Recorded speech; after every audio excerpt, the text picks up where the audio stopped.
they've made some moves for some players, but also there's big names on the horizon. We can start wherever you like, but do you think these will make the difference that people were hoping for or help kind of offset some of the losses maybe? I mean, Kevin, name one of the defensive ends that could replace him? Name one.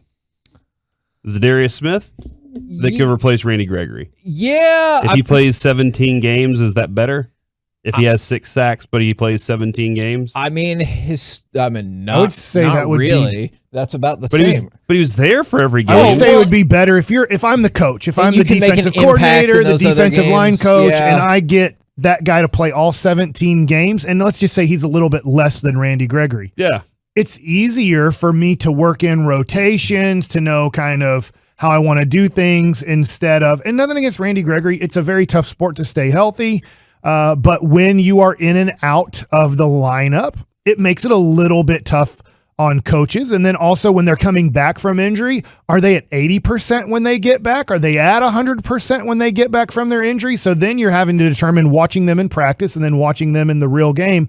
All right, where are they at in their health and how effective are they now after the injury? Because we saw part of the reason Dak wasn't good in the second half was he never came back healthy from kind of the calf situation that developed after the New England game.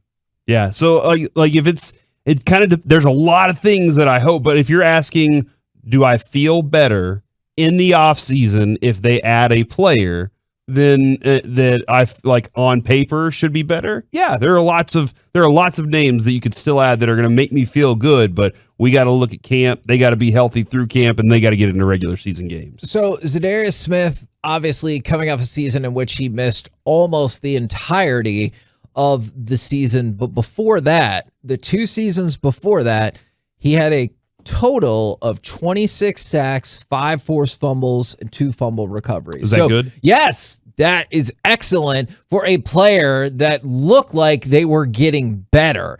He had peaked going into his transition with Green Bay. Like at Baltimore, he was like, nah, he was fine, especially where he's drafted. He was fine. But then he really took off with Green Bay, and then when he got hurt, a really tough go for them. And then you have somebody like Jason Pierre-Paul, who might be the biggest name of them all, and you see people who are like, why would he still be playing in this league?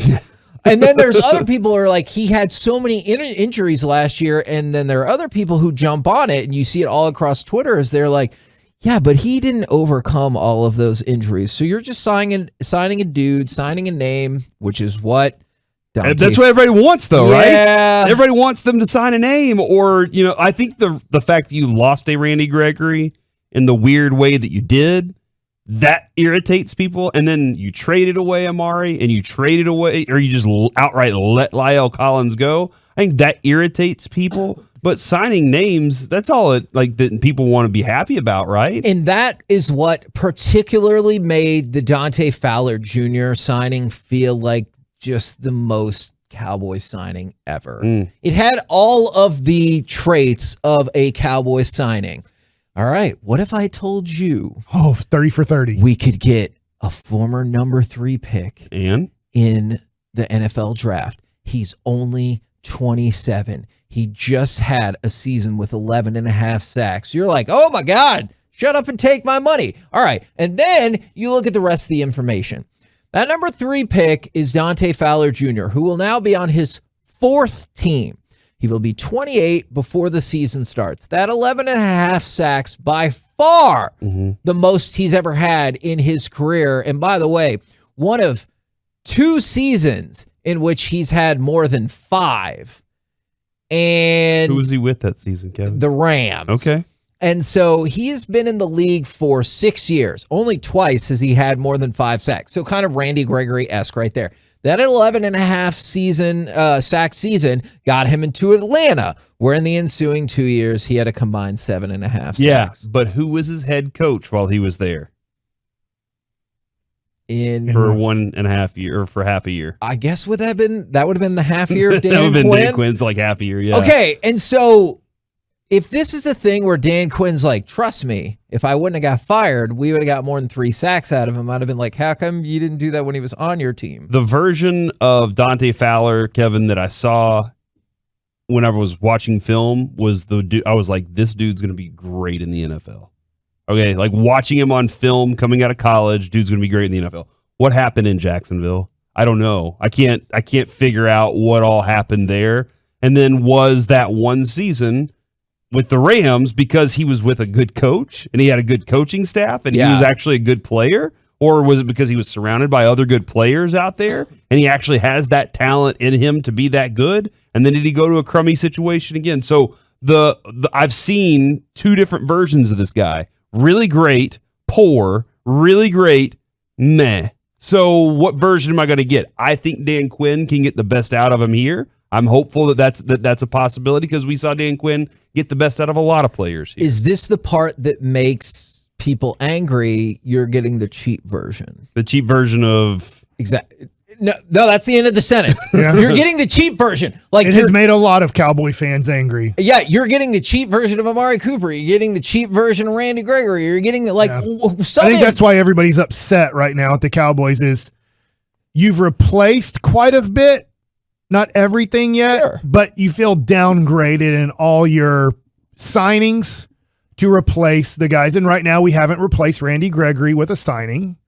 And you're asking, will the Cowboy fans be upset when they sign somebody that we barely know about that's a rotational player on another team that you get for $4 million? And I think that's the thing. I think people are interpreting that you did. It's Dante Fowler Jr. as your replacement, and you're like, oh, for real? Mm-hmm. Like, is that? And so I don't know that to be the case because Corey makes a great point. If Dan Quinn Dan Quinn has a lot of goodwill, I would assume, with Cowboys fans right now. He does with me. Mm-hmm. I'm a Cowboys fan. He's got a lot of goodwill and with me. You don't give goodwill out very frequently. Sure. You don't even take things to Goodwill. That's how you're like, nope. Actually, I do, except for the TV. I tried to bring it in there. The lady watched me get out of my car, get the TV, bring it in. The second I put one foot through the door, she goes, we don't take electronics. You waited for you to get inside? I kind of thought it was a baller move. Like, I was mad in the moment, but I was like, that's pretty awesome. She watched that whole process, and then she was like, no deal. Mm-hmm, but I think that's the concern